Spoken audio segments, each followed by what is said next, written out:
Welcome to another episode of Axe of the Blood God, an independent RPG podcast. I'm your host, Kat Bailey. Joining me, as always, my lovely co-host, Nadia Oxford.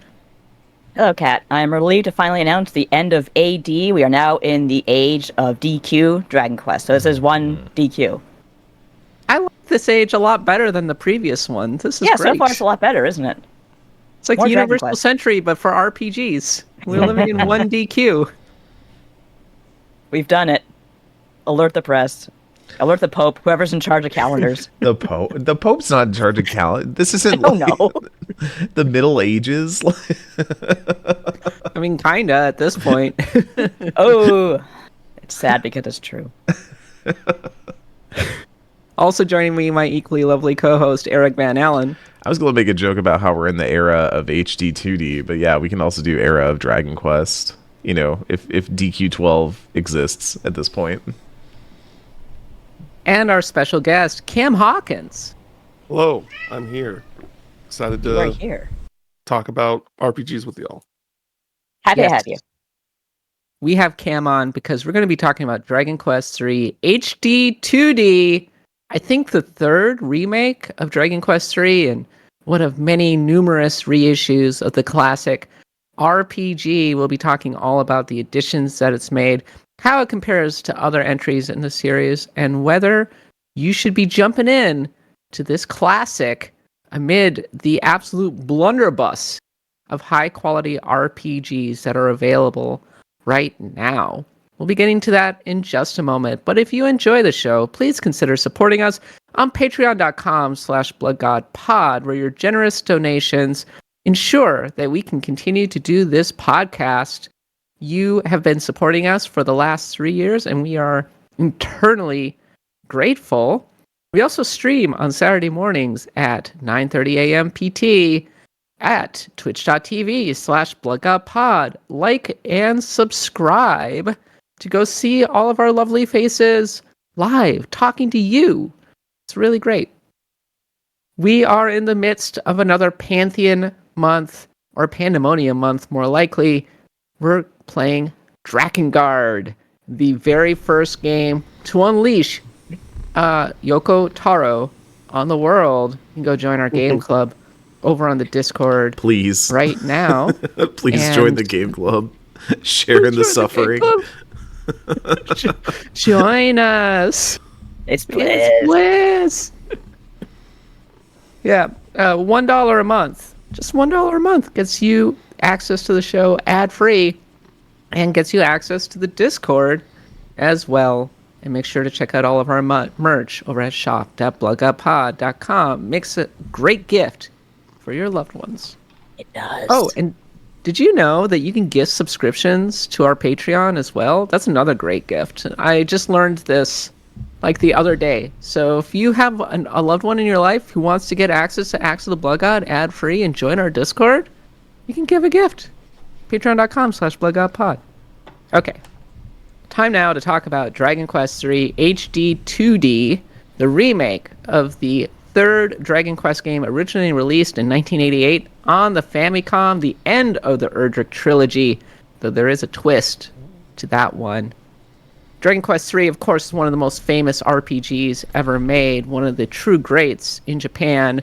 There's an urban legend that the Japanese government mandated that Dragon Quest games had to come out on the weekend because too many people were skipping school and work. That was actually a myth. It was Enix themselves who decided to do it because too many kids were skipping work. I went on the Everything Nintendo podcast the other day and said it was the law or something. Sorry, everyone. There's no law or something. I thought it was like a holiday there, like in It should be.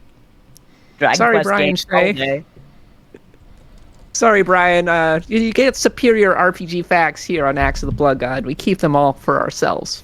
But, Cam, you played Dragon Quest III HD-2D. Was this your first experience with the original? No, funny enough, I played the Switch version of the mobile remake earlier this year. Oh yeah. That could have been better, considering how great the remake of Dragon Quest III on both the SNES and Game Boy Color were. For sure, I know a lot of people Dragon Quest community really don't like those remakes. I really like them. Like, I understand why, but like, I'm just not like a stickler for those things. And I was just like, this is a way that I can play this game that isn't on a phone. That's cool. Like, you know, No, I do agree with that as well. Like, I know it's not the best port, but I'm the kind of person who I will take an accessible remake over the original. And people tell me I still hear about how I didn't get the real Final Fantasy X experience because someone screwed up the faces on the Switch. Yeah, they quote, did. Quote. They did. And Eric ran there, and it's like I don't care that much. I just cared that I'd played the game for the first time and I enjoyed it. So I see where you're coming You from want as well. the real experience? Buy a freaking PS2 and a CRT for $500 or something. But I don't want the real experience. I want the fast forward. You didn't have a bad experience, but it wasn't a bad experience. But like, it is really funny to go look at the side by side of the PS2 faces and the like PS4 faces. Oh yeah, they look stupid, but I don't like the. To be clear, I don't really like the new art style or the upgrade either. So, but Dragon Quest III HD 2D, beautiful. I think I've been on the record as being an HD 2D skeptic because they tend to be a little blurry. I have a hard time. It doesn't really. It's kind of the worst of both worlds when it comes to pixel art and the actual 3D aspects. But I think Dragon Quest III HD 2D shows that it can be just absolutely gorgeous when a real attention is given to it. No disrespect to Octopath Traveler 2. That game looks good too, but this one, top of the class, I think. Yeah, no, absolutely. I got to preview this game twice before it came out. And both times I played, I was just like, this might be the most visually stunning game I've ever played. Like, it is just beautiful. Like, the lighting, the use of colors, it's just so, like, bright and magical, and it really adds to, again, the charm of Dragon Quest III, which is just such a, like, even for its time and even for today, just a really incredible adventure of just, exploring these worlds and like these towns and all these different arcs that happen throughout the story, and this game's absolutely stunning. As someone who played the original on the NES, and I kind of remember how certain caves and dungeons and towers were built with these NES tiles, and I remember the game actually tried very hard. The original game tried very hard to give each dungeon, each cavern, kind of a distinct look, whether it was by color, whether it was by decorations in the area, usually some say a dragon statue or a statue of a giant or whatever. And one thing I've come to notice in this remake is that they've really taken the bare aesthetic that was laid down by the NES and just ran with it and did such a good job echoing those colors and that atmosphere, and of course certain traps that are in dungeons. Certain, I mentioned the statues. They would have those statues in their places, except they're much more lavishly rendered.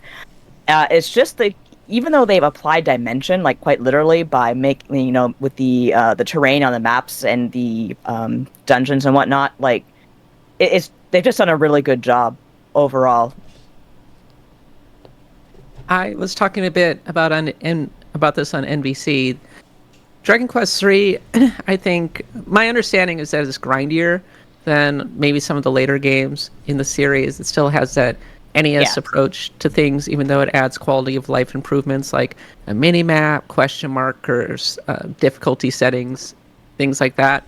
But the thing that I appreciate, the through line through the entire series, is the stateliness of it.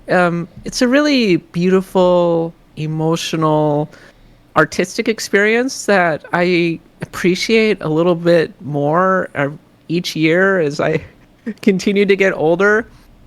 Dragon Quest III, we talked about cozy RPGs last week. Did we mention Dragon Quest III? That's the OG cozy RPG. I've heard stories many times of how in Japan you draw a bath, you get your Nintendo DS, and you play Dragon Quest V, and that's how you wind down for the night, because it is the vibes are off the chart with this series, and I think that's maybe no more apparent. That's more evident than ever with Dragon Quest III HD-2D. Yeah, I agree. I think a lot of that has to go in hand with the music in this game. I think that Fully orchestrated, thank God. yeah, fully orchestrated Tokyo Symphony Orchestra, and I think a big part of that is that like a lot of the music, even in towns, even when you're in kind of like spoopy towns, like you can tell like, oh, this is supposed to be like unsettling, but it's also still like a vibe. It's kind of like chill in a way that it's just like, oh, I'm not like, it doesn't make me like tense in any way or like, oh, like something's off here. It still brings that same kind of comfortability that you get when you like go through any town where it's like doo doo doo doo doo doo doo doo. It's like it's really great, and so I do agree with that, and I do like totally see where you're coming from with like I've only played the first 3 Dragon Quests all the way through. I'm doing a series playthrough right now. I'm like a little over halfway through Dragon Quest 4, and I still think it's at that point. It's still a little grindy, right? But I also really like how I like the grind, because I think that what Dragon Quest does best is the sense of adventure. And I think when it comes to the sense of adventure is like part of that is overcoming those obstacles where you like, when you get to the pyramid for the first time and you're like, I am not ready for this. Whatever's happening in here, I'm not ready for it. And then you think you're ready for it, and then you go down a trap door and then none of your spells work. And it's like, oh, I'm still not ready for this. And then like, so the way that you, but then now you know how that works. And it's just like kind of like the trials and tribulations that you experience in a Dragon Quest game that really makes the satisfaction of like defeating certain bosses or overcoming certain dungeons. I'm really curious because I feel like as I've been doing some of the retro look backs on the stream here, the thing I've been learning is that the SNES era was not really defined by grinding. It was more defined by having really interesting fights. So like, granted, I've been playing like Chrono Trigger and FF6, which both have like, I feel every single one of their bosses are defined by a specific mechanic or a thing they do that's interesting that you have to kind of go up against. Whereas like I feel like the PS1 games were much more of grind heavy games. They were much longer games. They had a lot more to do, and so you had much higher like level range that you were playing with, and more reason to want to grind things out when you got to like the PS1 era. And I was wondering whether it was a case of like, yeah, how long is this game and how much of it do you feel like you spend on the main path versus like having to do kind of that JRPG grinded out? Talking about the through line from one generation to the next, obviously it varies from series to series. So Saga is different from Dragon Quest and whatnot. But on the Japanese side of things, at least, my perception has been traditionally that Dragon Quest, the original Dragon Quest in particular, was very grindy. But then both Final Fantasy and Dragon Quest became more mechanically complex by the 3rd version on the NES, or the 4th version. They started to take slightly bigger swings. And then the SNES era, to me, was defined by storytelling, as these creators took the enhanced graphics and music and just the greater power at their fingertips to try and tell these really emotional stories. And to me, that really is defined by, for example, Final Fantasy IV, which kind of for the first time really elevated the story into melodrama, granted, but it was very story driven. And that peaked with Chrono Trigger and Final Fantasy VI.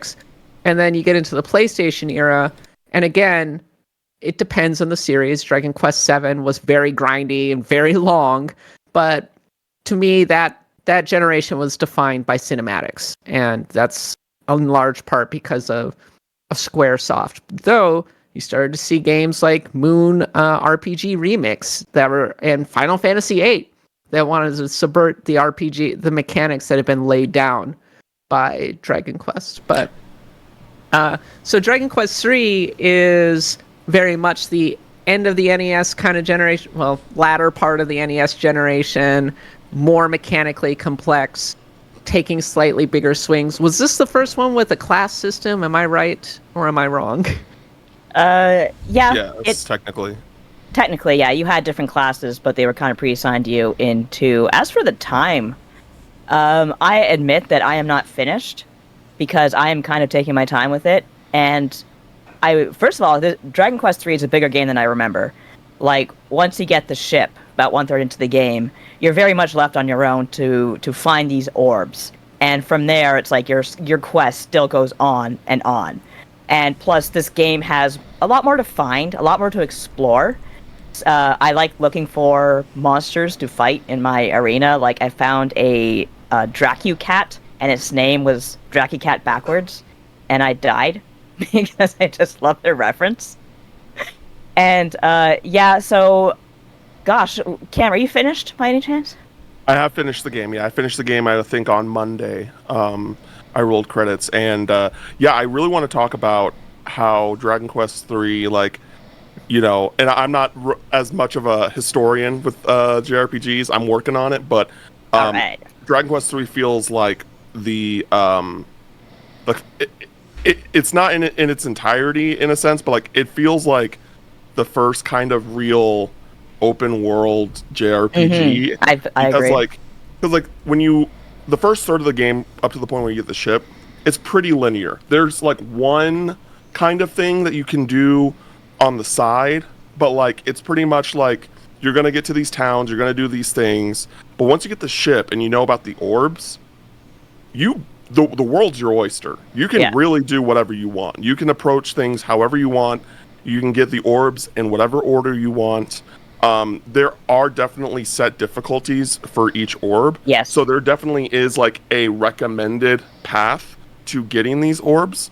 But in general, like you can do whatever you want. Because I was talking with my buddy, Eric and I's buddy, Brendan Groom from Pass the Controller. He was also playing it, and he got the orbs in a completely different order than I did. And like, because he got the silver orb second, and that's like the hard one. That's the hardest one, and I'm like, how? He's like, you know, he's apparently just did like a lot of grinding. Brendan's just a gamer like that, you know. And so like, yeah, and so because he said I'm at the volcano, and I'm just like, oh, okay, cool. And I was like, how many orbs do you have? And he's like, I think this is my second one. I'm like, where are the other orbs? Like, what orb do you have? And he got like the red one that's like at the pirate like place. I haven't found that one yet. Yeah. Yeah, you literally just find it. That's the easiest one to like technically get. But anyway, I'm just like, what the? You've skipped like so much game, like of the game in my mind. Yeah, same. And I think that's really really cool. And another thing that's cool is that they've added boss fights for like almost all the key items that you need to get throughout the game. So like there's a boss in the pyramid now, and there's a boss to get the green orb. There's a boss to get like, you know, there. And then there's like the more traditional, like the boss troll, Orochi. Like those are really great. I stole the Orochi sword. I was like, oh baby. Yeah. And so, yeah, it's been really great playing through it all. And like, I definitely think that this is, if you haven't played a Dragon Quest game before, I think this is the one you should start with. You know, they released 3 first for a reason. That's all I'll say. And you're not gonna feel like out of the loop if you play 3 first and then you play 1 and 2 after. And it just like kind of allows you to get more acquainted with the traditional Dragon Quest, because like I haven't played any 3D Dragon Quests yet, but I'm pretty confident that by the time I get to like Dragon Quest 7 or 8 or whatever, I'm gonna be like, this is cool. I like that they made this shit. Like, you know, the shift is cool. But I miss this Dragon Quest, you know.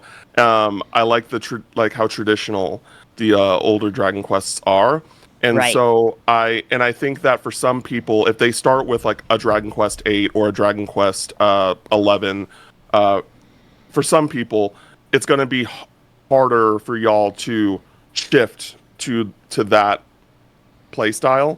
At least for a lot more like mainstream people that don't play JRPGs as much.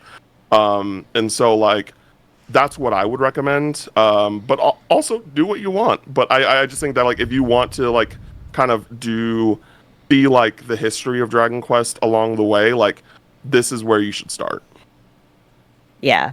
Ro O'Reilly in the chat saying, I tried 8 but it was boring as hell, which is heresy. But also I would say try 11, because 11 is a lot like 8 except admittedly more modern, more exciting. And Lance Hart has a good question here. I'm trying to find out if they did new orchestral recordings for Dragon Quest III. Yes. It all, to me, like, as far as I know, it's all completely new. And Sugiyama, I mean, he was not a great person. Actually, he was a terrible person in many regards regarding, like, the treatment of comfort women in Korea. Not to mention his views on LGBTQ plus people. But I can say whether or not someone's bad or not, whether they made good music. And Sugiyama, all respect to his legacy, but he phoned it in a lot. And it's just this music that we have now. Like, I don't know how much he's involved in it or was involved in it, but it's gorgeous. It's a whole, as far as I know, to me, to my ear, it's all new. And as you know, I don't know, actually, you probably don't know this, Cam, because you're just a Dragon Quest newbie, God bless you, but the supplementals games, like, say, Dragon Quest Builders, Dragon Quest Builders 2, used a lot of redone music. Like, you heard the same tracks over and over and over again in a way you never, ever would in, like, Final Fantasy. So, music here is absolutely gorgeous. I actually am listening to it all instead of putting on headphones, so that's a good sign. I think the 3D and 2D split is a really interesting point to bring up because, like, some folks have brought up in the chat that, like, even Dragon Quest XI, this game that was, I think, broadly seen as a pretty big revitalization of that franchise and, like, a really big step forward and a huge installment, ended up adding the ability to play that game in 2D and swap to that view.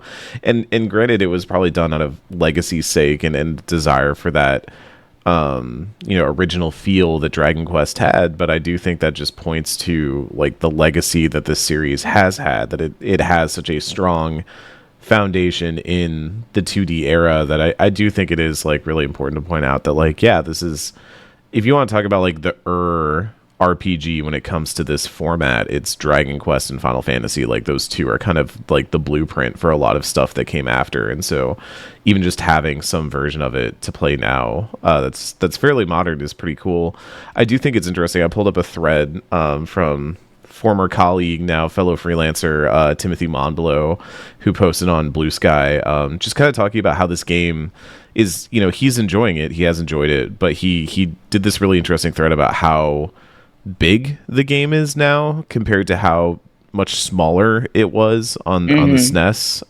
And that doesn't just mean, like, adding new areas or new content or anything, but just, like, the travel time between places, the way you kind of view the map, how much you see on screen at any given point. There's actually a lot of really interesting places that he points out where you used to be able to see, like, an entire town in one screen, and now you kind of get, like, just the town square, and you have to move around more and see more.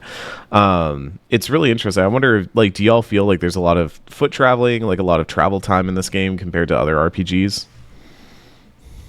I think it's I definitely see where they're coming from, because for example, yes, if you would go into, like, an NES Dragon Quest town, there's a good chance you're seeing almost everything within, like, a couple of screens. And I guess that's not really something they want to have for a modern RPG, even if it is, like, a 2D remake. So I can see why they would, for example, they put in a lot of topography versus, like, where you might see, like, a bunch of mountain sprites on the NES. Now you're going to actually climb over mountains and what have you. And yeah, I've actually noticed how towns and structures and etc. look a lot bigger.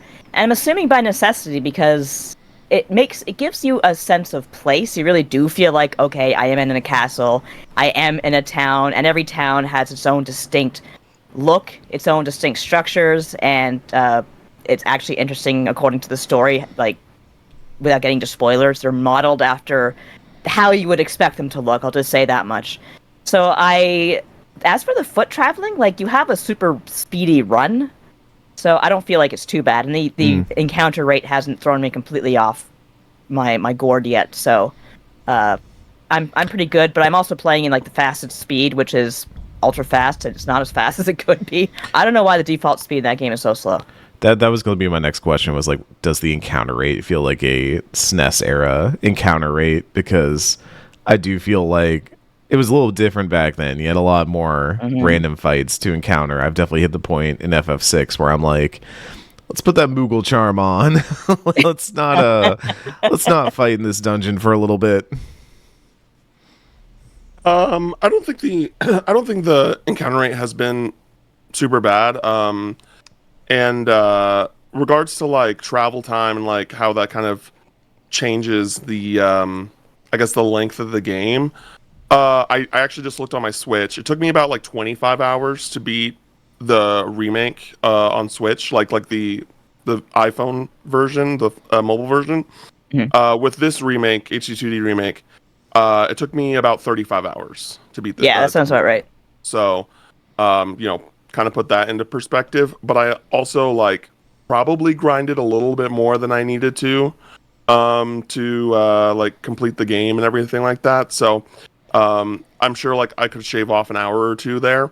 But yeah, the traveling like didn't really bother me. I think it was more noticeable when I was traveling on water. Yeah. When I was traveling on water, I was just like, I remember I was like, oh man, I feel like I got to certain places much faster in the phone, the mobile remake. Yeah, I don't think you're imagining that. I think you're right. Yeah, and like that kind of sucks just simply because there really isn't a whole lot of water like ship enemies. They're pretty much like Same ones. The same ones. There's like the merman and like the slime, and then there's like Squid.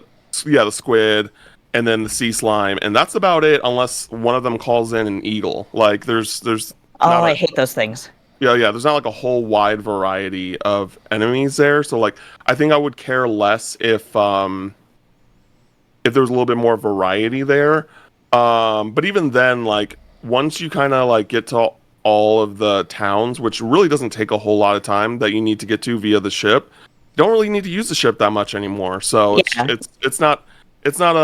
a temporary thing. It's not a big deal. It's really honestly not even something I really thought about until Eric brought it up. So yeah, same.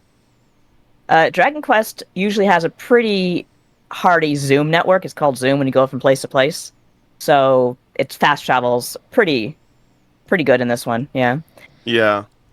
Side note, if I may, those eagles, they're called Hades condors, and they've always been named that through all the localizations, which I found very interesting because I always liked the name even as a kid. But in the original Dragon Quest III, they use a spell that is localized as Limbo, and what that does is that sends some random ass character back to the pub, which they fixed it so that now the character comes back. So it's like Sneeze now, if you remember Sneeze from Final Fantasy VI, which Eric, I'm sure you do. Mm-hmm. But yeah, okay, so it was called Limbo. I'm like, that's a cool name. They call it Blasto now, and that's so stupid sounding. Blasto. Yeah, because it sounds like a Simpsons character. Sounds like a He-Man character. That reminds me of I made this really terrible tweet that never got any traction, RIP Twitter, where I was making fun of Noob Saibot and how dumb that name was. That's great. And then being like, why do we name this character Noob Saibot? Like Bono Biasto just didn't make as much sense. But Blasto is like, I like Sneeze. I like that it's like achoo and it like knocks them away and stuff. I don't know. Limbo sounds neat, but also like there's something fun about the way that like Dragon Quest and early Final Fantasy just understood that it's okay to be silly in an RPG sometimes, like Ultros and FF6. Especially. Yeah. Dragon Quest 8 had the underpants dance. Like the fact that FF6, I'm sorry, this is not an FF6 podcast. That'll happen in another day. But like the fact that game is able to have probably one of the best Final Fantasy villains of all time, who is basically the Joker, and then also have Ultros, which is basically just another Batman villain, but a comical Batman villain, is like a good emphasis on like you can have really good villains and not have to be so serious all the time. You don't have to be like over the top. I feel like Dragon Quest understands that really well. They can be silly, you can be fun, and still tell like silly. A really great fun. Story. Except when they're very dark, but when they're fun, they're fun. Blasto. One of the oldest rules of drama is that humor accentuates drama. The two can go really well together. That if you're laughing, the dark sections feel all the darker. And I think Dragon Quest, for as wholesome as it is, also has a melancholy to it that extends all the way back through the course of the series, and that I really enjoy. Side note, when we're talking about character names, every so often our friend Reb Valentine will DM me and be like, "Did you know that there's a character named Droopy McCool in Star Wars?" She's just fascinated by the terrible Star Wars names out there. By the way, Droopy Imran, McCool. get well soon, Imran. We're Yes. all rooting for you, but Yeah, well said. yeah, so there's a long history of terrible names out there in fiction. So and so video games are certainly no exception. No We exception. get used to them over time. Should be like Glorp. Is there a Glorp Shido in Star Wars? What That's the such a heck? great meme. There is if you want to talk about the Oh my style God, of it's music that the Shido. Cantina band plays, we can talk about that. No, we can't. Not if we want this thing to stay monetized. We can't. Oh my god. So- I wanted to bring up one more quick thing that I again saw on Yes. Blue Sky. By the way, Blue Sky's great. Yeah, join us on Blue Sky. Actually, the Aiden- Blood God is there. Aiden Mower, sorry if I got your last name wrong, but was pointing out that the Dragon Quest III HD-2D concurrents are really high on Steam right now. They pulled some good. numbers up, and it looks like the 24-hour peak from launch is 43,642 concurrents. pretty good. Compared to the peak concurrence for Final Fantasy 16, which granted got ported later, but its peak was 27,508 so far.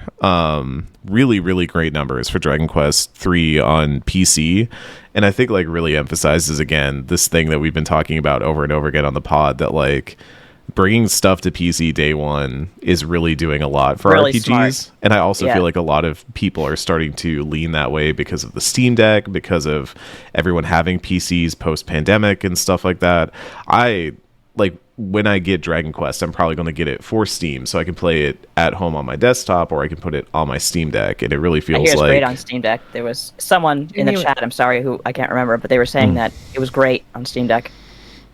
Genuinely, it's been the year of Steam, both for the good in terms of it breaking records, every game coming to Steam and having a lot of success, people being obsessed with Steam concurrents and whatnot, and also for the worse, in which Steam is directly responsible for a lot of the toxicity that you see permeating the video game community, from review bombing to the absolute cesspit that is Steam forums. And I think that Steam has a real responsibility for being a major hub of the games industry. But you're not wrong. Bringing a game like Dragon Quest 3 HD-2D to Steam right from the start can mean all the world. And take note, Square, a game like Final Fantasy VII Rebirth should be out day one on PC. That was if a big you can swing mistake, it. yeah. I don't know if it was a big mistake, but I think it would have helped, A lot. I think so. Yeah. honestly. Yeah. Shout out to Falcom for getting it from the start. They're the reason, like, there was, like, nothing in the way of JRPGs when I first played, like, I think it was E6 that came out with that remake. It was really good. And I was like, oh, there's really needs to be more of this on Steam. That was my first Ys game. All right, we need to keep going, but final thoughts on Dragon Quest III HD 2D. Is it worth picking up for Dragon Quest fans or newcomers to the series?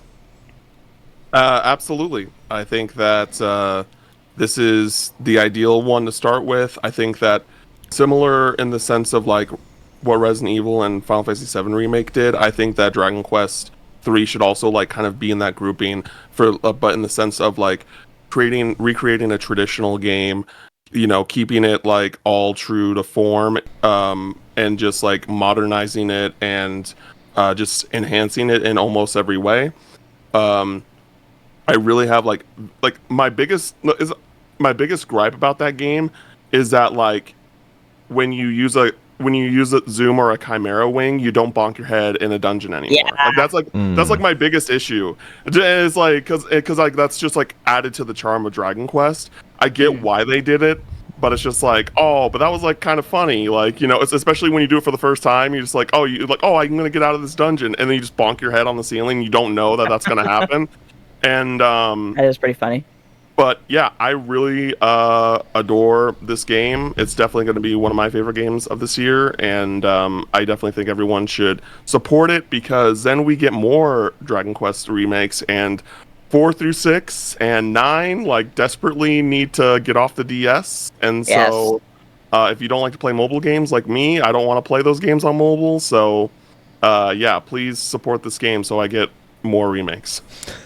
Dragon Quest V. Yeah, I feel like 5 Which- has gotta get. That's It's the gotta one. get on there. I want that remastered in HD-2D. If you look at our top 25 RPGs of all time, Dragon Quest V in both iterations ranked quite high. There's a reason for that. It's the best one. Really, really good. But in the meantime, I'm interested to follow. I agree with you by the time I'm done with the series because I've heard, you hear different numbers from different people. So, but I've heard 5 overall. I've heard 5 the most. Yes. Which one was Yeah. the MMO one? Was that 10? 9. That Yeah. was 10. 10. We don't. Oh, have 10, that 10. here. There's an offline version of it now, though, that mysteriously will not come out to the US, which is That's actually so pretty strange. annoying. I want to be That the is very person who their favorite Dragon Quest is 10. That's There's a lot. that's a real sicko right there. So, I want to meet them. Low key, 9 is my favorite, and I wish there were more games like it. Ooh. Because I absolutely love the idea of a co-op, first-person, traditional turn-based RPG. It's so fun. The map sharing was so clever. It was special to be part of that map sharing and really being It part of the was. Street Pass beginning. I liked customizing my characters. I thought the graphics were really nice for the Nintendo DS, and I loved the street passing kind of features that it had, where you could collect people and see they would come to your little tavern and everything. 9, criminally underrated, and it's a real shame that it's trapped on the DS probably forever, and we'll never see anything quite like it again. But if I could see someone pick up that ball and run with it, I would love that. I really would. I'd like to see that too. Dragon Quest III HD 2D now available. Go check it out wherever video games are sold. Okay, it's time now for a series of random encounters. Warcraft celebrated its 30th anniversary this week with a peek at WoW's next expansion, the announcement of player housing and new classic realms, and an announcement that will only interest Kat. They also announced Warcraft 2 Remastered. Oh dear. I went and played some multiplayer on it the day after it came out. There were 10 people in the lobby system, and they all kept joining the game that I was trying to create to play with my friend, and I had to keep politely telling them to leave. And I was like, wow, it's the 90s all over again. This is great. Talking about nostalgia. Amazing. A brand new free-to-play mobile Monster Hunter is on the way. It's being made by the developers behind Call of Duty Mobile and Pokemon Unite. It's fully featured with open-world exploration. It looks really good, actually. Maybe on par with Monster Hunter Rise. Naturally, because it's free-to-play, it's going to have in-app purchases and skins and all the usual nonsense. But I actually think this one's going to be a really big deal when it comes out because the developers behind it have been consistently actually pretty high quality. I was a big fan of Pokemon Unite, and the production values on their games are really strong. And if this is the year of Steam, it's also been kind of the year of big budget mobile games. One game that is going to be coming out really soon, and I'll just mention it now, Infinity Nikki. Yeah. Cozy yeah. open world game from the designer of Breath of the Wild. It's officially out December 5th. Is that a mobile game? It's a mobile game, right? I know it's on consoles. You might be able to on play. It might be consoles? like Genshin, where you can play it on everything. I think it's a but, Genshin situation. Yeah, Yeah. Infinity Nikki. If you aren't paying attention, you should be paying attention You because should be paying attention to that one. Nikki It's is PS5, quite a iOS, huge- Android, and PC, so it's on mobile as well. not to be confused with Nikkei. Two different things. Oh, maybe that's why I feel Don't get confused those about the two whole mixed thing. up.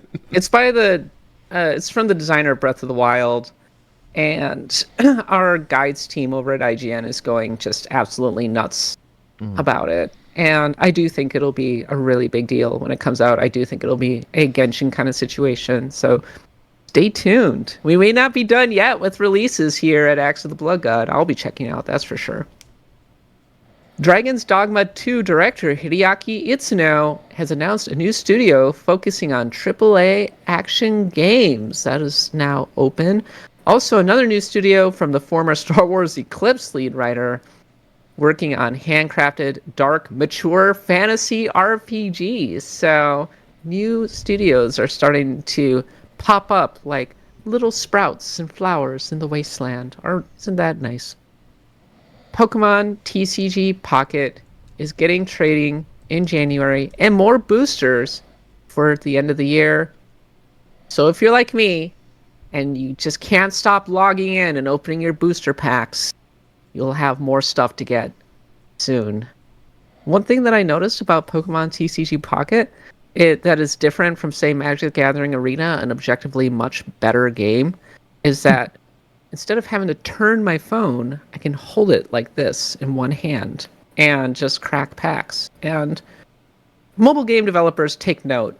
If I'm playing it on a small mobile screen, I want to play it in portrait mode. I don't want to turn it.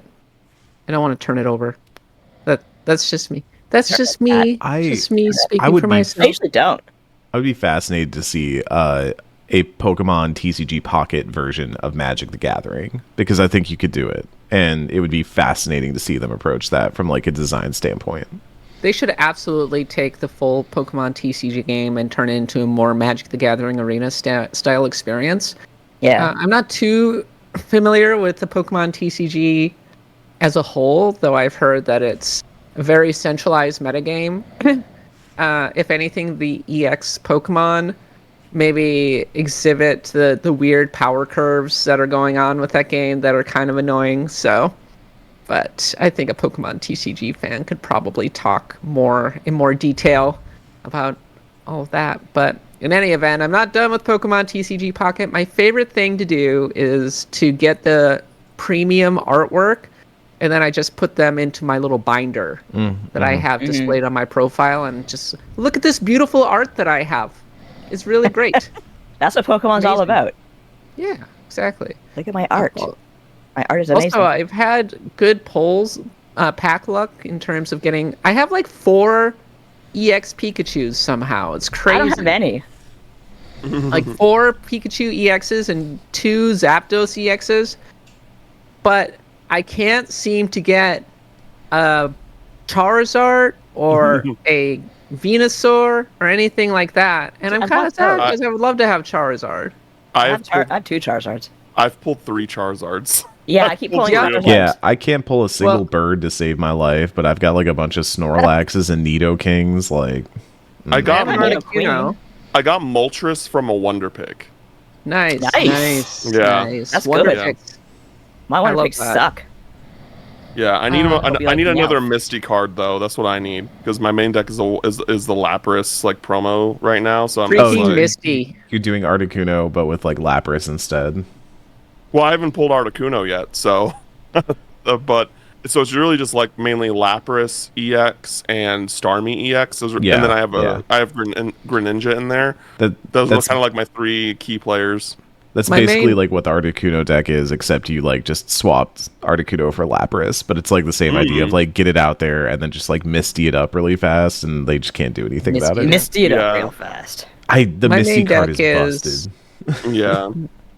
My main deck is 2 Pikachu EXs, 2 Zapdos EXs, and then I have a Magneton and an Electrode, and then a bunch of support cards. I have Lieutenant Surge and Giovanni and Sabrina and stuff like that. And that's all right. It's just annoying. It's just annoying when they throw out an Articuno EX and then they throw out a Misty, and then the Articuno instantly gets powered up and then just blows through my deck before it's like Sea King, that stupid 50-50 flip. Go to hell. It's ridiculous. I haven't pulled Lieutenant Surge yet at all, but I did pull Koga. Nice. Which, not very good unless you're particularly making like a poison deck with, or like specific poison Pokemon in there. So, Justice pointing out that our Pokemon TCG Pocket thread over on our Discord has been very active, and people are posting friend codes. So hey, subscribe to the Patreon, come hang out with us. When trading comes in January, I will happily trade one of my like 4 Pikachu EXs if I can get a Charizard I'll trade or with you, Cat. I should have a Charizard. that sick Articuno EX art. Because Articuno, you can see it in the background. It's one of my favorite Pokemon. And it's the first legendary I ever got in Pokemon Red and Blue. Big nostalgia feels. I picked Zapdos. Yeah, No, I Zapdos killed is my Zapdos. favorite. Yeah. Now that I remember. Zapdos. I killed him and then I saved. Zapdos has always been more of the competitively useful Pokemon over the years because it is a really good tanky defensive Pokemon, whereas Articuno is, well, frankly not. Its typing is terrible, but I love the design. I love the elegance. What type is it? I thought it was just ice. It's ice flying. Oh, that is terrible. Yeah, so you can just destroy it with a rock slide. Just annihilate it. That's the worst. And it's typed like, and the stats are distributed in such a way that it's it's meant to be defensive, but ice types can't be defensive because they get annihilated. It also can't defend against fighting because a fighting will do neutral damage to it, and those are a couple of the most. I haven't played Scarlet and Violet, but the last time I played, rock and fighting were very prevalent. Also, it gets hurt by fire, another very prevalent type. So, and electric. It's not great. I feel bad for Articuno. If you get an ice beam in there, though, it's going to do some damage, especially if it's a dragon. Also, I loved the upgraded version of Articuno that was introduced in, I think, Sword and Shield. There was a really cool quest line where you captured all 3 of the legendary birds. The Galarian birds, yeah. Yeah, the Zapdos was like a roadrunner. It was pretty cool. He was a cassowary. He was a dinosaur. It was amazing. I love that Zapdos. That's one of my favorite Pokemon. Very cool. Okay, we're rolling into the tavern, talking about what we've been playing. Cam, you're a special guest. Aside from Dragon Quest III HD-2D, have you been playing anything else? Yeah, so I just finished yesterday East 10 Nordics. Yes. I'm excellent. Let's talk about this because our audience has been really wanting to I'm really sorry I've been so behind, but I am going to talk more about it, I swear. So East 10 I'm along with Dragon Quest, East is another series that I am doing a series playthrough of, but I'm playing through the series in the events of Adel's life. That's the way I want to experience it. That's cool. Yeah. And so, because for those that don't know, East is basically outside of the first 2 games, which are literally a part 1, part 2. The rest of the series are basically one-off adventures. You don't really need to play any previous East games to just be like, oh, it's Adel. He's this adventurer, and this is the thing that he's doing now. And so, East 10 is the first game in the timeline now. It used to be 4 Memoirs of Silseta that takes place after East 2. So it's basically so he's young. He just left Asteria, which is like the place where the first 2 games took place. He's with his buddy Doji, who you meet in that game, and they're basically traveling the Baltic Sea, and there are these. It's kind of like it's very Celtic inspired. So there's like these, they're called Normans, but these Celtic warriors that more or less like protect the bay. Basically, like they're basically a gang. Like it's like, hey, you're gonna give us stuff, but in return, we're gonna protect y'all if anything happens. Yeah, it's a real racket. All of you protect, so you gotta give them that.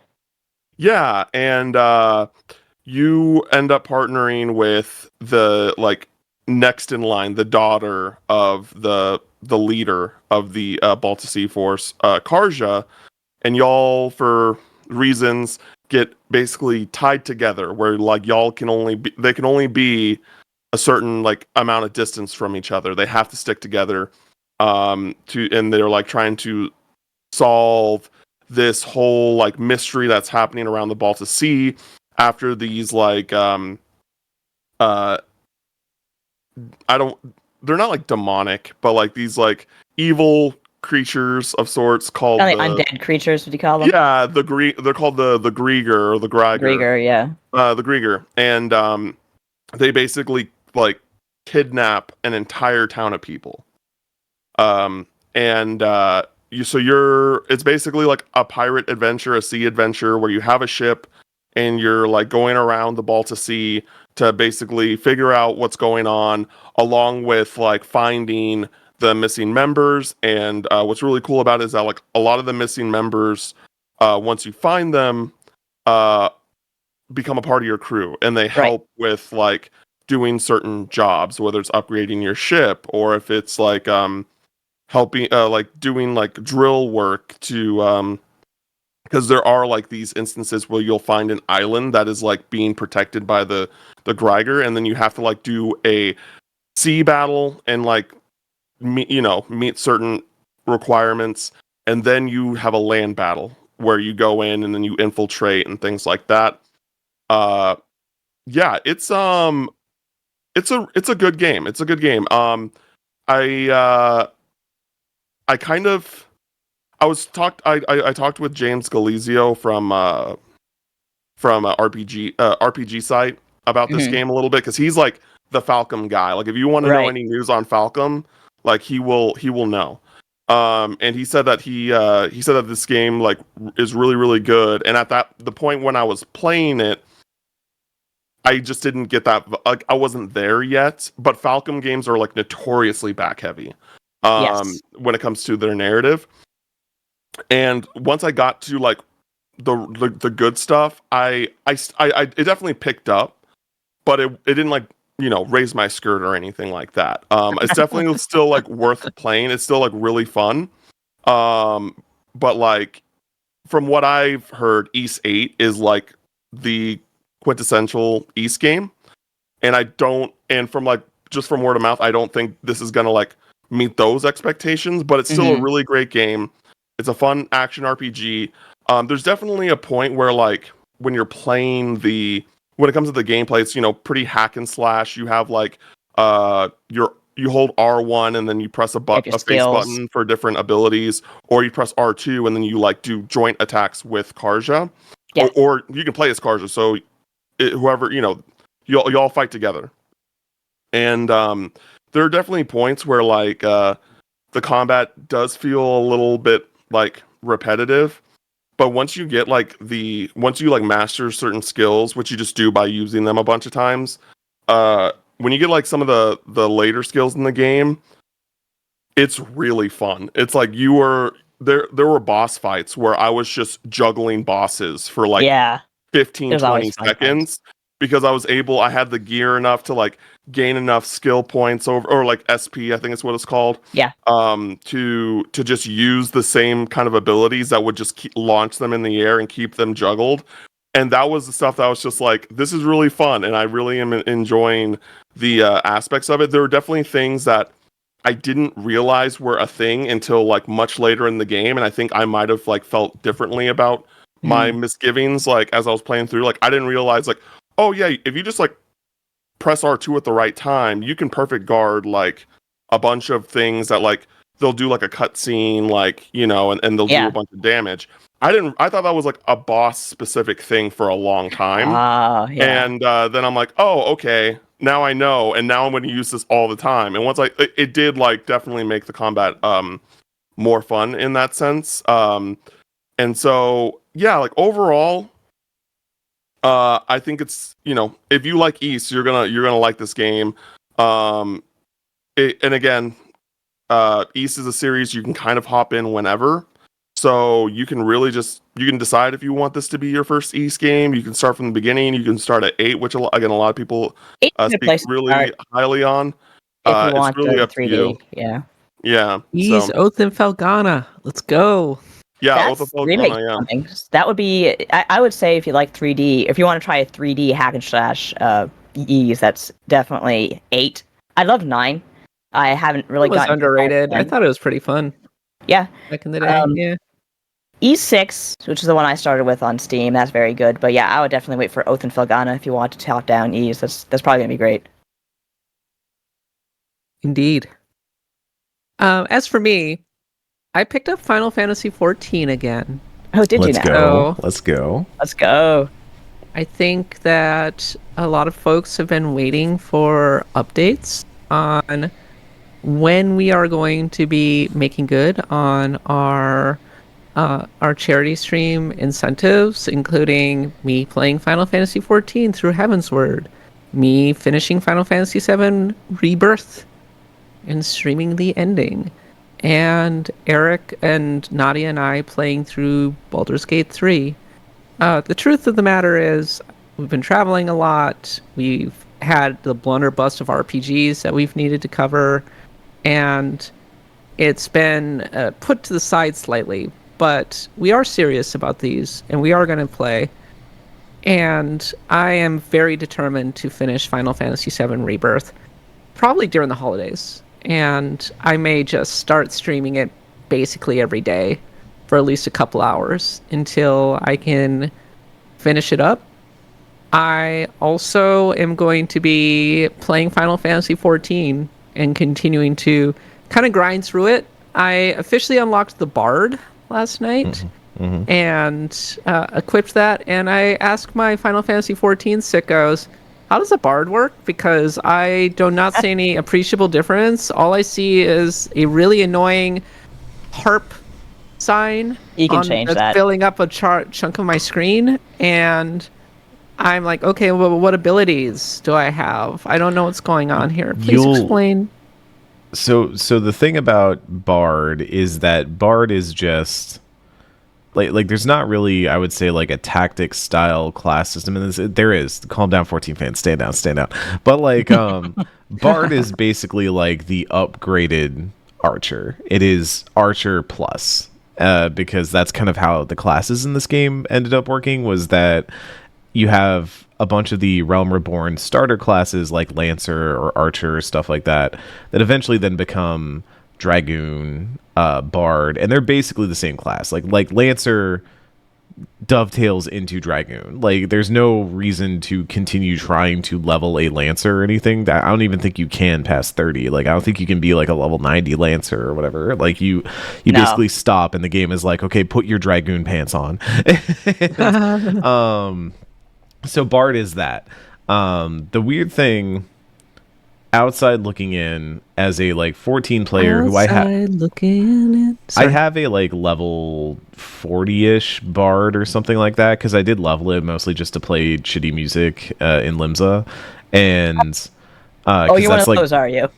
Look, yes, but like that's one reason that people usually get Bard, is because it lets you play music in the game, like literally pull out a guitar and be like, anyways, here's Wonderwall. People are really good too. Yeah. But Bard is also like a weird character where they fit in the overall like team, synergy place. They're range DPS, but they're also kind of a support buffer class. Yeah. And they're supposed to be like boosting their allies and doing bad things to the enemies, debuffing a little bit, but like they kind of just end up being an archer, more or less. I know somebody who plays Bard as their like main class. That is what their favorite class is. That's what, when we were running Valgarmanda EX back during Dawn Trail 7.0, they were running that as a Bard, and they were very straightforward and like, yeah, you're kind of just a range DPS. You're kind of just an archer. Like, you have support stuff you can do, but like you're there to shoot things with arrows. That's why you should be a machinist. Yeah. And you get your auto crossbow, you get your bioblaster, you get your excavator, you get your crazy ass Tony Stark missile command thing. Nobody expects you to do anything but make numbers when you're a machinist, and everyone hates you, but you're the one having fun. They just hate you because they ain't you. They're not the ones with the flamethrower. I would say if you like the idea of Archer but want something that's both a little less complex, because I do think Bard starts to get a little complex. It is a little complex. Machinist, when you get to Heavensward, is like a good swap over to basically be doing the same thing but be doing it cooler, because Machinist gets like, you're basically oh my god, Edgar from FF6. You when are you're a Edgar. Machinist. You're just Edgar. You get all of get all Edgar's his crap. abilities. Yeah, you get Air anchor's Bioblaster. actually useful. Yeah, it's great. But I do like Bard. I think Bard is like a really good way to learn Final Fantasy 14 as well. I think it's a good way to kind of like get the idea of always be attacking while also dodging the danger puddles and stuff like that. So it's a good class. I like ranged DPS in general. Nadia, what are you playing? Other than Dragon Quest III, which we discussed, I was also playing a bit of FF14 because the new patch came out for 7.1. Eric and I were talking about the story. I like where the story's going. He doesn't. But It's that's fine. the fun of Final Fantasy 14. You just don't know what you're going to get into. And honestly, right now, what I'm doing, there's a story quest that involves the Ronique, which are like buffalo. So I decided when I'm like, okay, I'm going to get a Ronique mount. And to do that, you need 100 orange certificates as a gatherer. And my gatherer has not been updated since Endwalker. So I'm out there doing these, leveling up my gatherer, making it less trashy, taking it to the diadem where everyone's high, and just chopping down trees. Yeah, it's been actually really chill. I really love Gatherer. I haven't played it in so very long. But actually, one thing I loved about the story that they're doing is there is a side quest about the kind of how man and nature are supposed to get along together, and how it can be done if we like weren't assholes about it and put a bit of effort into it. But that's the kind of story stuff that I dig because I'm just that kind of person. But other than that, I'm also playing. Oh, I finished Metaphor. Great game. Hell yeah. Probably my game of the year. Spoiler alert! You right here finally and now. beat it. I beat it. I do have to say that the last boss was bullshit. I hated the last boss, but I got through it. Yeah, and yeah, Bob's your uncle. Just been kind of drifting around like I do. Cam, have you played Metaphor? I've put in like 10 to 15 hours. I didn't get a code until after the reviews went out. Yeah. And then like it was just kind of code after code after code after code. Like started with Renatus, and then I got an East 10 code, and then I got a Romancing Saga 2 code, and then I got a Metaphor code, and then I got a Dragon Quest code. I'm just like, okay. So I've played a little bit of everything, but I'm finally at a point, assuming I don't get a Fantasian code or something anytime soon, that I'm going to like be able to start now catching up. I actually still haven't finished Trails, and I am the Trail Sicko guest. The Trails person. I'm the Trails person, unofficial, on this podcast. And We didn't have you on for Daybreak. Do you like it? What's your review? So I would probably say I'm a little over 2/3 of the way through the game. I like it. It's really, I think the best thing about it for me personally is seeing Zin and Walter, who are like key players in the Sky trilogy, because that's my favorite arc of that series. And like these characters we literally have not seen technically, like from like a Falcom development standpoint for like decades, and we're now like finally seeing them again for the first time. And just kind of like being able to check in with them and see like what they're up to and things like that. That's been really, really great. I'm very curious about like the kind of mystery that this series is, or like that this arc or this game is doing, where there's these like really fancy orbments. They're kind of like supposed to be like the first. They're called Genesises or Geneses, a Genesis, and there's like different ones, and I don't really know what they do yet. I don't really know, like, because this is Agnes is like the main side character, and she's the one that's trying to find these devices, and I don't know why yet. And there's something about, even though she's a very like kind of like bright and bubbly girl, something feels off about her. Like it feels like that some sort of like malicious intent behind collecting these things, because you definitely can tell that there's not that she has not told Van everything about why she's doing this. So that story, it's really interesting. I do like the combat. I like the action turn-based hybrid that they've introduced. It's really interesting one of the few flaws, at least, no, I don't want to call it a flaw because I can't like make this as a declarative thing, but one of the things that kind of irks me about the series is kind of how quickly technology has advanced over these like past 5 years in real time. Because like, you know, in Sky 1, your Orbment is basically a glorified pocket watch. It's a flip phone. It's great. Yeah, it's a glorified pocket watch. And now it's like your phone. It can be your phone. It can be, you know, it has an AI, like, you know, has an AI intelligence That's in new there. to Like, me.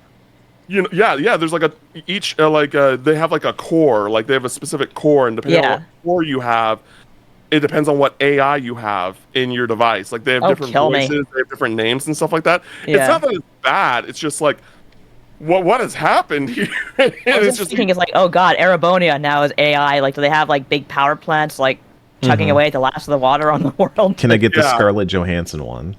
But the thing that is also cool about it is that, which is what I love about Trails, is that they always explain like how or why this is happening. Yeah, and so they explain like world. Oh, Calvard is basically, you know, there's this new president. President Rocksmith was the president throughout the entire series so far. Now there's this new young guy who we know is up to no good, because at the end of Reverie, he basically is just like, he talks to like the big bads of the series, being like, hey, I want to make a deal with you. Don't fuck with what I'm doing in Calvard, and I won't fuck with you. And they're just like, bet, cool. So we know that he's up to something. And at the point of where I'm at in the game, I finally have seen him for the first time. So, you know, he's finally been like introduced in that sense. Still no idea what his plan is. But again, they explain like, oh, Calvard is like under this new presidency. They're really trying to kind of make themselves independent from the rest of the world. Like, they're trying to like be the forefront in Orbment technology. You know, they, again, like in the past, it's been like kind of like a collaborative effort, but Calvard is like kind of pulled out of that, and they've made their own like Orbment system, which is what, you know, they're used. I think it's called a Zephyr, something like that. Starts with an X. Zephyr with an X. Yeah, starts with an X. And yeah, I think it's a Zephyr. Yeah. Anyway. And so, like, that's the thing that, like, makes Trails so good, is that, like, the world building, they always explain why something is happening or what they're doing, and it's just, that is the thing that, like, makes Trails for me, on top of, like, the characters are all incredible and things like that. It was, you know, there's characters that have come from Arabonia, there's characters that have come from, I mean, technically Sky still, but, like, characters that also showed up in the Crossbell games that are back now too. Like, that's the thing that makes this series just so good, is that like it all just feels real, evolving over time. Everything makes sense, everything is connected in one way or another, and there's really there's really no series like Trails. Like, and I've said it before, like, Trails has made me like, has ruined other games for me. So I've really enjoyed what I've played of it so far.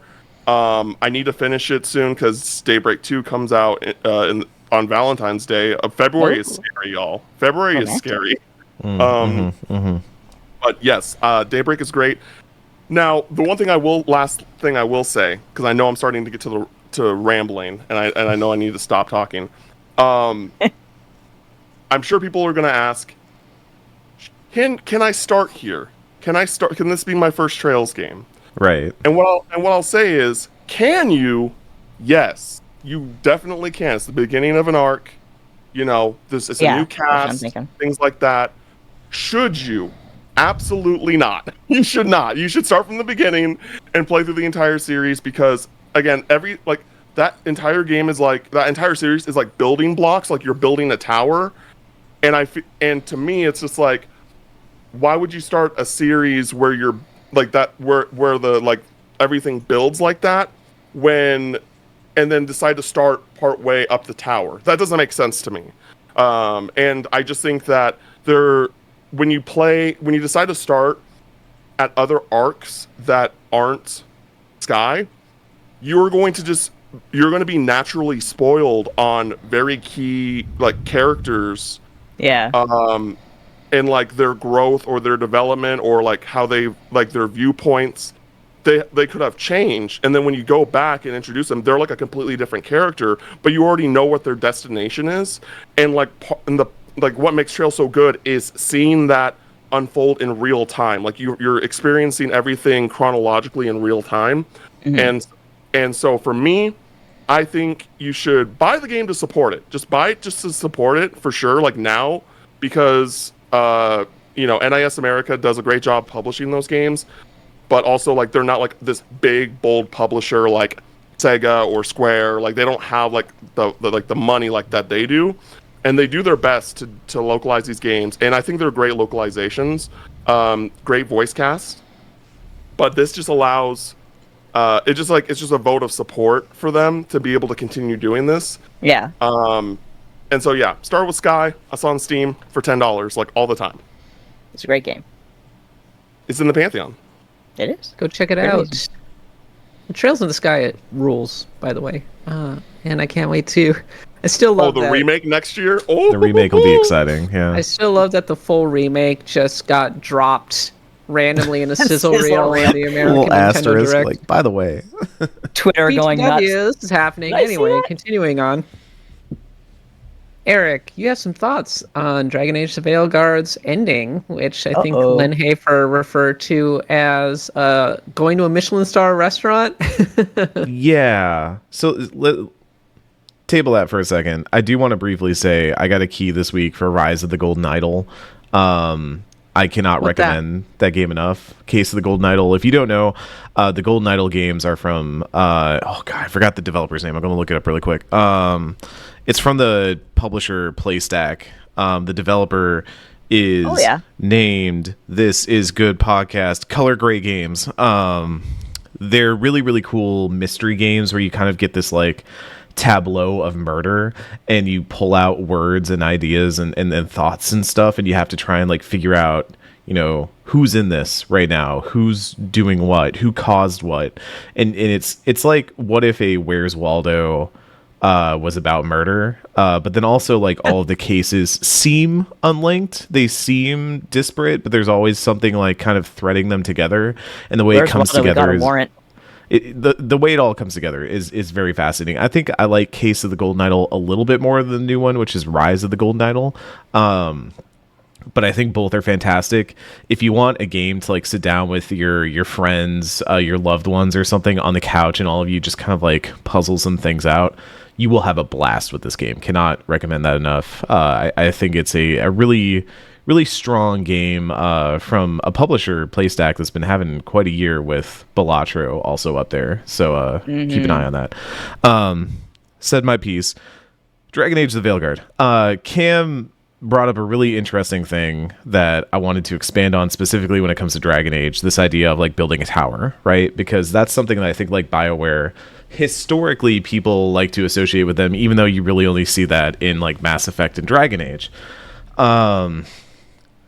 I have finished Dragon Age: The Veilguard. I actually finished it a couple weeks ago, and I was kind of debating whether I wanted to do like full thoughts on the podcast or not. We are at Normandy FM going to do a spoiler cast somewhere down the line to kind of get all of our thoughts there. So if you want like really expanded thoughts and also to hear a variety of thoughts, it's going to be a great place to do so.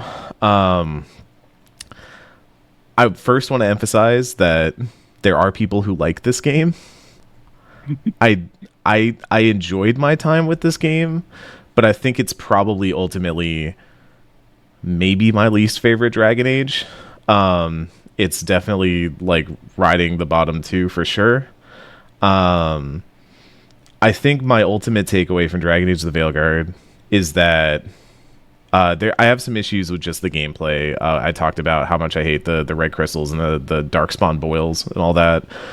I think you get really, really cool build crafting, and like your character feels really powerful, but it doesn't feel like you're in a party because your other characters are just kind of cooldown meters that are hanging out with you. Yeah. You also don't like, this is something I've disagreed with a little bit. Again, listen to Normandy FM because Ken loves this game, and I think our conversation is ultimately going to end up being very interesting because we feel like we're on kind of different ends of the spectrum here. I didn't like that when you go back to the lighthouse, you can't just like talk to your companions. You have to wait for like the exclamation point to pop up, and then you get like a very special dialogue, and you go on a quest with them, you go walking around and you do stuff, but it ends up making everything you do feel so involved and so questy, and you can't just kind of like walk up to people and be like, hey, how you doing? Like, how have things been? You know, we just went on a big mission. How are you like feeling about that? They usually all have exclamations after a quest or something. But they're all like, this is the designated companion plot line that we have mapped out, and there's not a lot of like walking up to somebody and being like, hey, like, we just had this big thing happen. How are you feeling about the way that happened? How are you feeling about the way that went down? You know, right? Did that affect you in any way? And there's no like classic, you think about going on the Normandy in like Mass Effect 1, you know, you get off of, you know, Ilos or whatever, or Vermeer, and you go talk to Rex in the cargo hold. It's a very basic like BioWare back and forth like talking head type thing, but it gives you a moment to kind of like ramp down and debrief and kind of talk things over with your crewmates and really like dig into stuff.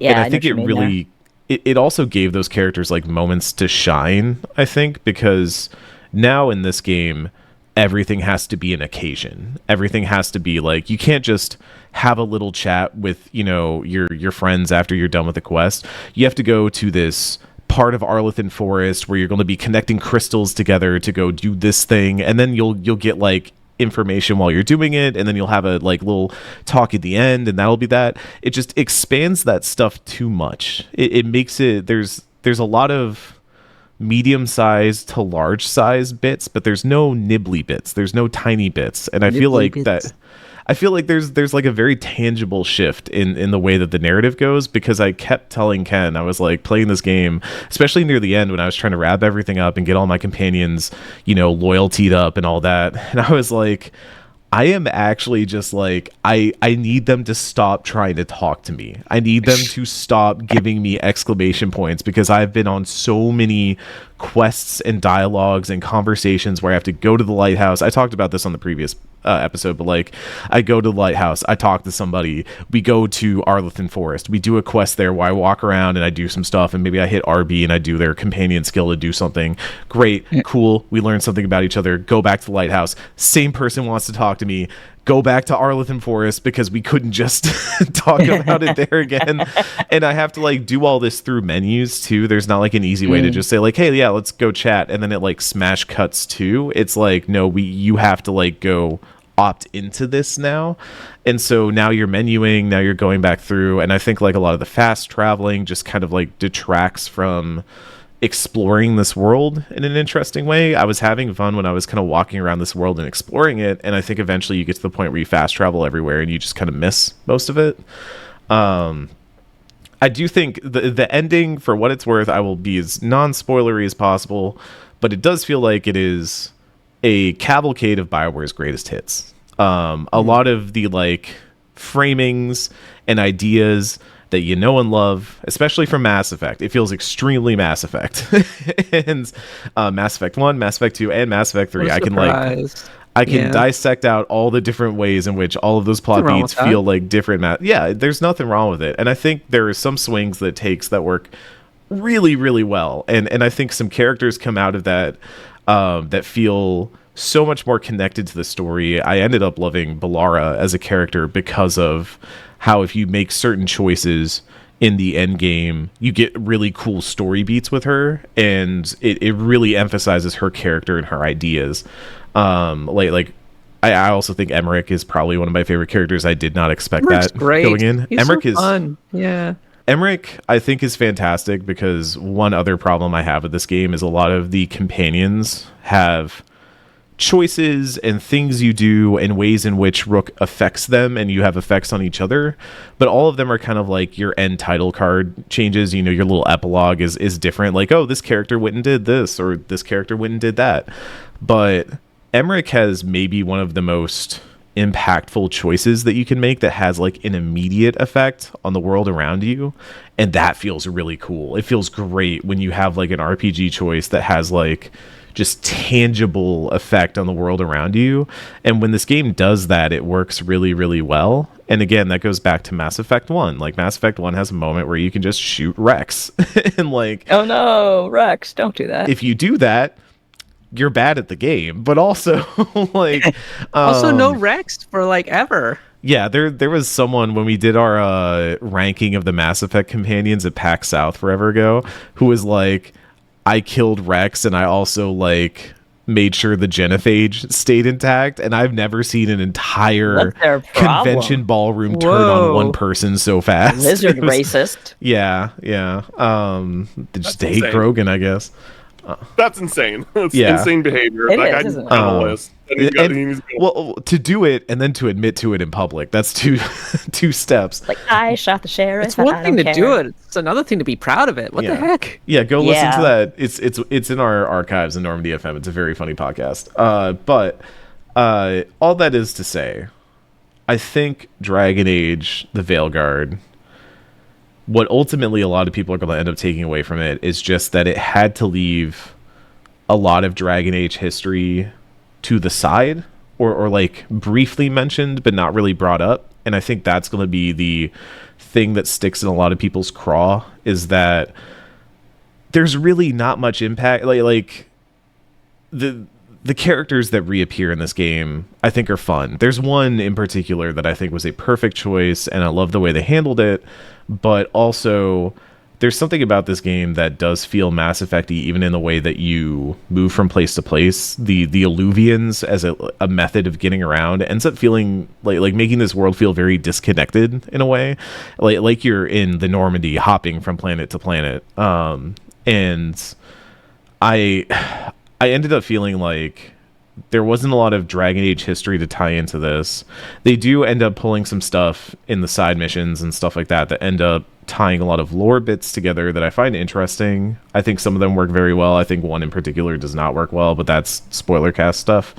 But ultimately, I end up getting to the end of this game, and I just feel like I had an interesting story be told. I don't know if it was really my story or Rook's story. It just kind of felt like a story was told in the game, and I didn't have a lot that I did in it outside of some very important choice moments. And also, like, I think this game very much wants to love your character specifically. It loves the idea of Rook, the hero, and I don't think a BioWare game is ever going to let you be as evil as you can be in, say, like Baldur's Gate 3. You're not going to be the Dark Urge in a BioWare game. I don't think that's going to happen. But like, Who did ended you up, romance? who'd I romance? Nev. And I like the Nev romance. I think Nev was a good... The way they handle some of that stuff near the end is pretty interesting. I would be really I'm interested to see still what some of the other deciding ones on are. who to romance. I haven't made my choice yet. I would go Balara if you could. Yeah? I Okay. would go Tosh, but in my playthrough, Tosh and Harding ended up romancing each other, and I thought that was very sweet. And I think I've the way cooled on their Tosh a dialogue little worked. bit. Yeah. I think Cool Tosh. on I think Tosh Tosh a 2.0. I just got to the end of Act 1, or I just finished up Act 1, and I broadly enjoyed that entire finale sequence, except for two things. One, it forced me to have Davrin in my party, which is not my optimal party, actually. I was using Balara and Tosh a lot, actually. I liked that setup. There are a few other setups. Davrin was not one that I've been using too much. And then the actual boss, the final boss battle in that one was a little bit of a drag as a warrior, because there's a lot of distance stuff going on with that particular boss battle. But I think this game does a few things well. One is I love Varric in it as your manager mentor, telling you how you should interact with your friends. I love when the entire gang is together around the table talking about what's been going on, and the way that they sit and hold one another, and how Emmerich is holding forth really really brings their characters to life in a kind of an unspoken way. You learn a lot about them. And I think this game does a really good job of making your choices feel impactful, which is not something that happens necessarily in a lot of RPGs where it'll say, oh, you made a choice. And anyway, life goes on through the end of this game. Very early on, you make a very impactful choice that has a huge impact on individual characters. And the choice that I made involved Lucanus, and Lucanus the game does take time to consider the impact of that choice, and I think that's good game design. I think that is the most impactful choice that you make in the game outside of stuff that happens in the end game, and I think that's also where some of my frustration is the biggest choices you make in this game either happen in that moment, which is like fairly early on, I'd say around like 10-12 hours in, or happen basically when you're already locked in on rails to the end of the game. Those are where the biggest choices happen. And again, there's kind of some individual ones in there where like Emmerich has a really big ending to his companion quest line, but like other ones are just kind of like they end up being flavor, and they end up being something kind of maybe interesting if you're interested in it, but they ultimately just end up kind of changing a card at the end, and that's about it. And it makes me, I think if this game reminds me of any Dragon Age, it reminds me of Dragon Age 2 the most, and it actually makes me miss some of the ways in which Dragon Age 2 was really experimenting with the ideas of what you can do with a companion, of having that friendship and rivalry idea of like you could max out one side or you can max out the other and have like a completely different relationship with this person, and it would change the way they react to you, the way they talk to you, the way they fight. Their demeanor changes as they relate to you, and I think that was a really compelling idea that they've not gone back to. And I think Dragon Age, the Veilguard is bigger, it's more polished, it takes some swings, but quietly I think Dragon Age 2 is the more sophisticated of them. And certainly in terms of the world building and the storytelling, and not everything about it comes off. I think I've mentioned how the final act of Dragon Age 2 is just a freaking disaster. But setting it all in one city and focusing on the internal politics and how it grows, some of the companions, it introduces Varric. There is a lot to love about Dragon Age 2 specifically.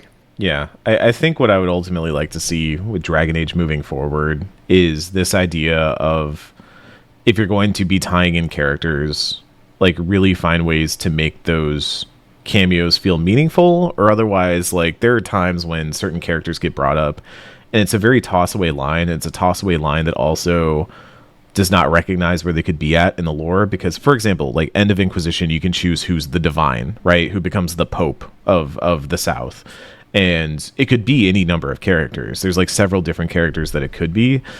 This game, you can't set that. You can't choose what in your universe happens there. So it kind of has to write around that idea. It has to like the writing team has to work around the idea that you might have chosen anybody for that role, and so they have to find ways to make it very non-specific, very distanced references, but still reference that stuff because it is an important part of this world, an important part of like what's going on.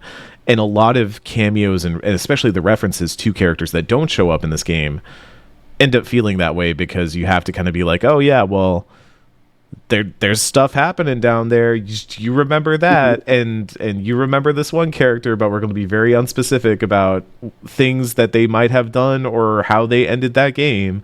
And I think it just ends up feeling very distanced from itself, but still trying to like reference towards that legacy. And so maybe you do need some sort of like moving forward broader reset, which feels like that's what they're doing with this game, is that the way it ties off, they're very much closing the chapter on a lot of historical enemies in not like completely writing them off, but kind of like taking care of the whole stuff that has been built up throughout most of like DA2 and DAI up through now, and then kind of posing the new enemy, the new malevolent force that may exist.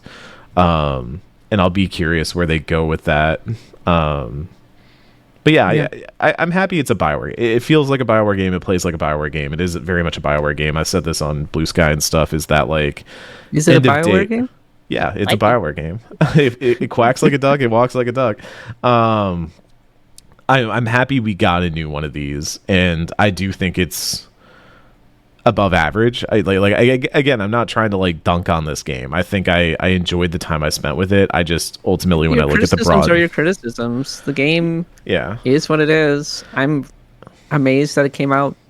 Yeah, as I've said more than once. So I think broadly, it's been difficult to talk about this game because, thankfully that now that we've moved to Blue Sky, all the cool people are on Blue Sky. It's easier to like have these discussions and not have like bad faith people jump into so glad the middle to talk of about it. video games again. Yeah, it's really nice. I feel like I can have a discussion about video games again and have criticisms and not have it turn into this moment where we're drawing lines in the sand and that like critiquing this is suddenly like taking a stance in a culture war. Yeah. I'm not here to like play in that game. I'm just here to like talk about a series that means a lot to me. Like BioWare games, especially Mass Effect and Dragon Age, have meant a lot to me over the years, and so being able to like freely talk about this stuff without having like randos jump in and say shitty things and stuff has been nice on Blue Sky, so I hope that maintains for a while. Well, check out our full review of Dragon Age the Veilguard that we did a couple weeks ago, as well as our primer on Dragon Age for all of your Dragon Age content on Axe of the Blood God. And of course, check out Normandy FM, which is a very BioWare dedicated podcast, so it hits on other things as well, including Cyberpunk 2077. We're in the middle of Nier Automata. Hey, go check out our Nier Automata Pantheon as well. Okay, that's it for the tavern. Nadia, take us home. I'm doing research. You're all Cam. Were you born in America? You're born in America, right? No, I was born in England. Oh, good. Whoa. So that'll be really handy. Okay, so let's say grades 1 through 5. Of course, children swore. How filthy was the swearing? I feel like I grew up with a really low bar, and I heard some really terrible stuff. So I'm just wondering if kids like say grade 1 through 3. There's a lot of homophobic slurs, unfortunately, when I was growing up. We didn't really. It wasn't even that. It was just terrible things. Like it was middle school when everybody started cursing really actively. Yeah. Mm-hmm. Yeah. No, so I don't know. Admittedly, I don't know if this is a British thing. I think it is. I think it's a British thing. But I like everyone in my house, just being my parents, swore like sailors, and I also swear like a sailor. My parents are bad. Yeah. Because outside of slurs, like swear words to me aren't really a real thing. Like they're not. They're just fucking words. And so I try to be respectful. Like when I go on a podcast, I'm like, yo, like, are we allowed to swear on this? Of course, but like, swearing etiquette. Yeah, so out of derogatory like terms, like all other slurs like fuck, shit, damn, whatever, like those aren't swear. Those are just words to me. Right. But also it's just like, oh no, how did this episode get an explicit rating? No. I think it's also a like we didn't have one before. Do you guys normally not swear on the podcast? No, we do all the time. The stuff we talk about on here is that's like the joke. Yeah. Okay, I was just making sure. It's like, oh man. Were we talking about like an X-wing and a TIE fighter like doing it last week? Like this is so Apple, don't pay any attention, Apple. It's okay. I live Cat almost dated her cousin. At least with me and my mom nowadays. And just like basically like for forever, we've had a very like, we're very blunt with each other, and she's like, as long as I'm not disrespecting her, like she does not care. And so like there's literally I was in a call with like Ken and some other people, and we were just talking about some stuff, and I was visiting my mom, and we were like like, you know, we were like poking at each other, and I was like, "Shut up, mom, shut up, mom." And Ken was like, "Jesus Christ!" And I was just like, "It's like my mom's British. Like, don't worry about it. Like, this is a British thing. Like, she does not care. And so like this is just our relationship. So I would say, like, you know, in general, like, as long as you're not being disrespectful, I think it's fine. Like, I think that when like you're disrespectful, British people are more pissed at being disrespectful than like Americans would be. Yeah, they definitely have that. There's those definitely manners. like a line, and when you cross that line, it's like a flip of the switch. It's like, oh no, you fucked up now. Like, you British can't. people, what do you can't do that. think? wanna I hear love it your- when your British thoughts. people go on a tear, swear word wise, because there's like a TikTok or a video of some guy like driving through a puddle, and of course he starts floating because the puddle's too deep, and they're just like, "Oh no, he's floating! You dumb bellend! You wanker!" Just going off while trying to rescue this guy. I grew up with go a ahead, very Nadia. multicultural kind of school where everyone, or most of the population, was ESL. So I always suspected that they could swear in English a lot more than the average, say, American who grew up in a suburb whose parents understood English. So, to be fair, they taught us all their swears too. I could swear in Polish, Hungarian, Hebrew, French, of course. You can always, but French, Quebecois French swears are the absolute best. Tabernacle, like, come on, how do you get better than tabernacle? So yeah, I just asked that because, okay, I'm gonna demonetize this pod now by saying when I was in grade 2, that is 2, I was 7 years old at the very most.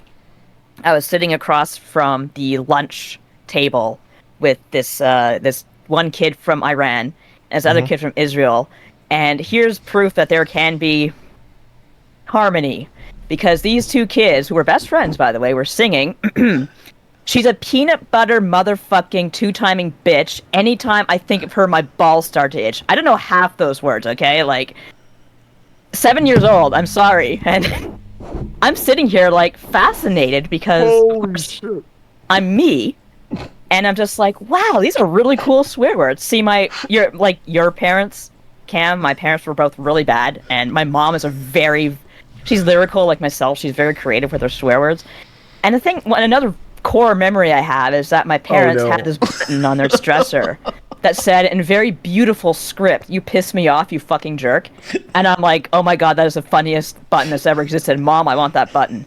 And so of course my house was bad, and I guess the kids I went to school with were also bad because they didn't really, there was no consequence to swearing like in any language. It was fantastic. I learned a lot growing up in Toronto.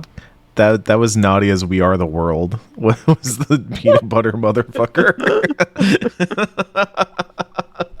It's a decent And I number of remembered children all those covering their words. ears, going, "My freaking ears!" right now. So Yeah, it's Alas. really kind of eye-opening when you like when certain people like see you interact with your parents, and then you're just like, because you know there are like those kind of like those TikToks where like you remember like where people make fun of like, oh, going to a friend's home and then seeing like the kid disrespect the parent, and they're just yeah. like, what are you doing? I get destroyed. Yeah, exactly. My Craziness. mom would end my life. And like you know, it's never been like that or anything like that. I've never been just like disrespectful to my parents, but like we will like banter at each other, and like we are very blunt with each other. And so like it's funny when like people are exposed to that and they think, they're just like, whoa, there's no like I could never with my parents, or like my parents would not allow this. And I think it's just like a British thing. My only final it seems wish like is, the post show is leaking into the actual main show. Did you have something you wanted to say, Nadia, before we wrapped up? Oh, I just wanted to say I wish, like, we don't really have like family gatherings as much anymore since my mom's injury, but I wish y'all could have been there for like one of our family's like seders. Just there's a skit on Saturday Night Live about a seder that's just like completely wild, and that's more or less how mine were. My parents and the swearing.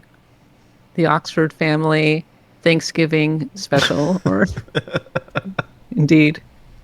Well, that's it for this week's episode of Axe of the Blood God. Thank you so much for listening, and thank you so much for your generous support of the show. We're heading now into the Axe of the Blood God post-show with our Stars of Destiny. And this week we're joined by Anthrax Bees, Zixa, Criminal Justice, Drew RWX, Flashback, 2012, Harvest Lunatic, Laguna Matata 124, Lord Bob Bree, Robo Riley, and Spooky Man BR. The Axe of the Blood God post show is exclusive to our Stars of Destiny.